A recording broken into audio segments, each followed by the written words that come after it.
Wall Street Journal is going to tell us how to make sure our retirement money lasts. Let's see what they say here. I haven't read the article, but man Richard from Missouri, the great state of Missouri, sent this to me. So let's see what it says. All right, so Dateline, I think it was today, today's Wall Street Journal, or April 9th, excuse me, from some guy named Neil Templeman. Not sure who that is. Is that a new writer for the WSJ? I don't subscribe to WSJ anymore, but forget the conventional wisdom of drawing a fixed amount each year. Flexibility will increase the odds of not spending too little or too much. Benny, I cut myself out there. Benny's licking the blood off my calf out in the garden. Oh, hey, stop. It's tickling me. All right, so for retirees seeking to make a nest egg last, it might be time to rethink the conventional wisdom. The conventional wisdom is laid out in the so-called 4% rule. Calculate 4% of the value of your retirement accounts, and that initial amount plus inflation is how much you should withdraw each year. Oh boy. But while the 4% rule appeals for simplicity and tests using historical market data, it is a one-size-fits-all kind of solution. And some advisors say a lack of flexibility means that it tends to undershoot or overshoot. It tends to overshoot. Well, it tends to undershoot. It doesn't allow you to spend more. I'm not sure which would that be. It tends to undershoot, that you're leaving a whole lot more at your death that you could have spent more or retired sooner. Some retirees using the 4% rule can quickly deplete their portfolios during years of weak markets, as those fixed dollar amount withdrawals represent bigger and bigger chunks of their diminished returns over portfolios. For others, the reverse can happen. Notice what he did not say, though, the 4% rule. It just said take 4% out plus inflation. This is the Wall Street Journal, my friends. He's not saying anything about the way your portfolio should be allocated, at least in the first two paragraphs. And we know for a fact that no one reads beyond the first two paragraphs. Currently, we are in an especially dangerous time for retirees living off fixed incomes because low interest rates are keeping bond income down. A better approach than a schedule of fixed withdrawals. I mean, just if you think about it, the 4% rule was never contingent on fixed income in terms of having nothing but bonds, i.e. fixed income investments. There's never contingent on having nothing but stocks. It's 60-40. So this is what drives me up the wall. It's like, I got $1 million. I'll put in CDs. I can take 4% a year out. No, that's not what's contingent on. And I don't blame Bengen. I don't blame the Trinity people. I blame the financial industry because it's just silly how easy they make this. Like, 4%. You can't retire. Keep working. Well, here we go. Suppose you start with $1 million in retirement accounts and you use the 4% rule. So you're withdrawing $40,000 a year. A bear market causes the value of your portfolio to drop by 25%. Now that 4% represents 5.3% of your portfolio. If the market takes several years to recover, your portfolio might have trouble bouncing back from such a big withdrawal. There are many variations on the theme of fixed distributions, but they all generally feature adjusting withdrawals each year in line with current markets.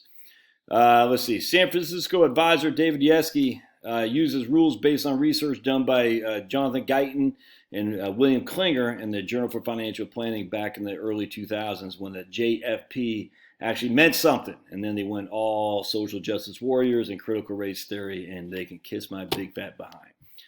The idea just is nuts. Mixing critical race and financial planning is just, it's evil, it's ugly, and yet to say anything, you're a racist for saying something. Yeah, well, you call me racist then, because that's just nuts. Because of the system's flexibility, Yeski says his clients who are retired are able to take 5 or even 6% withdrawals in good years. Oh boy. And by adjustments, he means some belt tightening will be necessary in years when the markets don't perform so well. When stocks crashed in late 2008 and early 2009, they didn't crash in late 2008. They crashed in October 2007 was beginning. Mr. Yeski, and I'm familiar with Dave Yeski, who's married or is married to a lady, Bowie, I think's her name, B-U-I-E, out in San Francisco. I remember Yeski, and I'm not here to bash the guy. I'll never forget, though, this one I recognize the financial planning industry.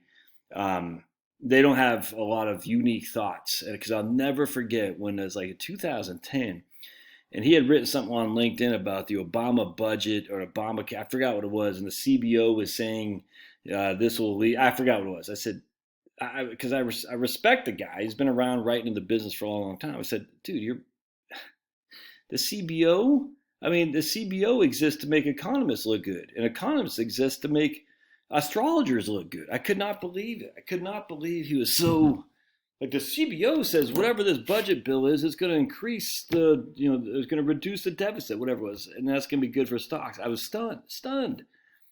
It was just the weirdest thing. Everyone has their picadillos, and if your side is in power, you trust the government. If my side's in power, I trust the government. The projections, I should say, by the CBO, unemployment rate assumption, all that, and I even when Trump was in there, people start saying, "Look, with Trump's tax cuts," and I said, "No, I'm done with that, man. You can't trust any of these CBO numbers because they're all just look at their history."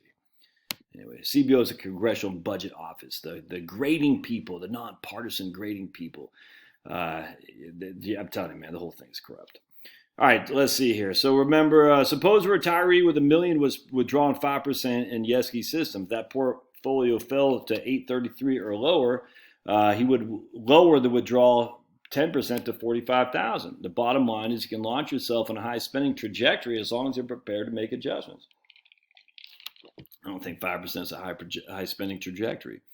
As much as no one wants to cut their spending 10% for the coming year, it nonetheless gives them a sense of control. And they understand that this is keeping a sustainable path. Is it? Just because it did doesn't mean it will. Investors don't need a financial advisor to set up a flexible system. The IRS, oh no. They can set up their own using RMDs published by the IRS. Yeah, exactly. RMDs, as opposed to a rigid system like the 4% rule, base a percentage on the current value of your assets. Yeah, I agree. While RMDs apply to tax-deferred accounts, you can apply the same principle to calculate safe withdrawal rates from all your accounts. I completely agree. Simply take your balance and divide it by the number on the table for your age.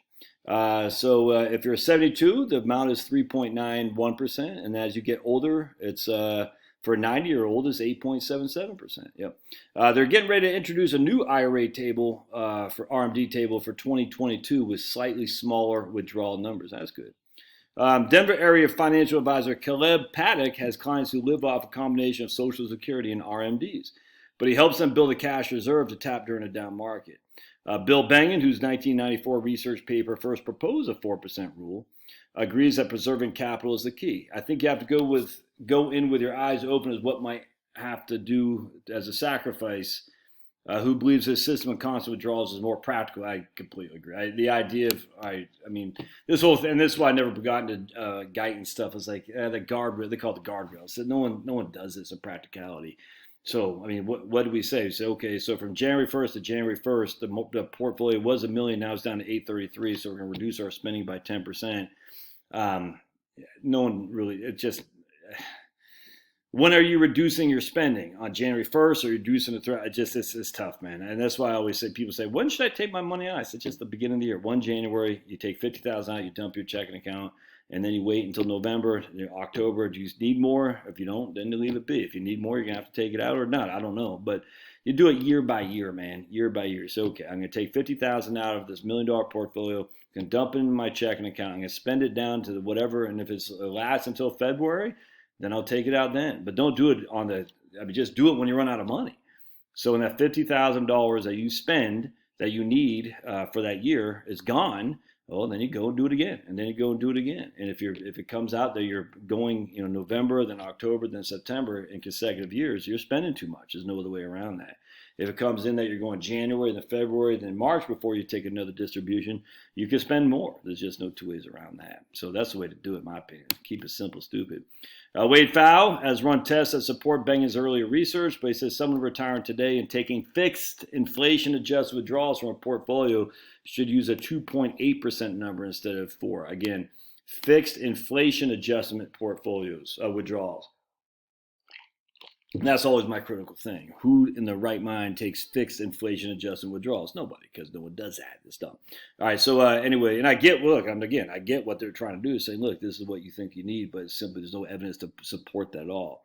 Ooh, that's a different, I'm not, the best place to retire. Ooh, all right. What to do with a target date fund? The benefits of a scheduled retirement. What's it like to retire in Alaska? Let's see. Well, let me read it because I'm not a subscriber. Oh, all right. I have to look at that one too there. All right. Somehow I got the sneak peek on this, huh? All right. Let's see what some people say here. Insurance costs threaten Florida real estate boom. We've been saying that for years about homeowners insurance there, man. Makes sense to me. Why not base my spending on current returns just like when I was working? I base my spending on my income. Would a bigger spender be a 72-year-old or one who is 91? That's exactly going back to my reverse RMDs. I completely agree. So this guy's saying, look, the RMD rule is great, but you're spending less when you're 71 and more when you're 91 when you're freaking basically at death's door. All right. Anyone foolish enough to advise to draw a fixed percentage annually no matter what from a tax advantage account, and anyone ever foolish enough to follow such advice, all right? If you want to preserve your retirement nest egg under Biden, keep working. When my wife and I are working, we have a simple rule: budget a third of our income for taxes, a third for savings, and a third for expenses. Wow. Easier said than done. Don't invest what you don't understand. Puts, calls, REITs, and other alternatives to stocks and bonds. All right. Rules as such are basically guidelines that are averages. Most people are unwilling to watch and adjust conditions. 100%.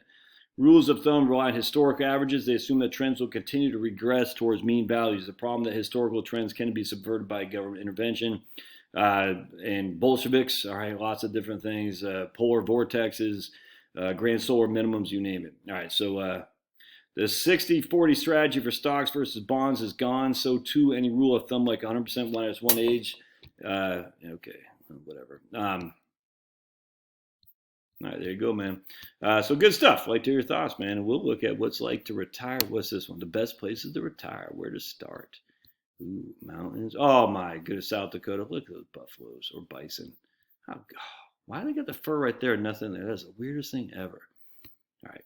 Love to hear your thoughts. We'll see you guys.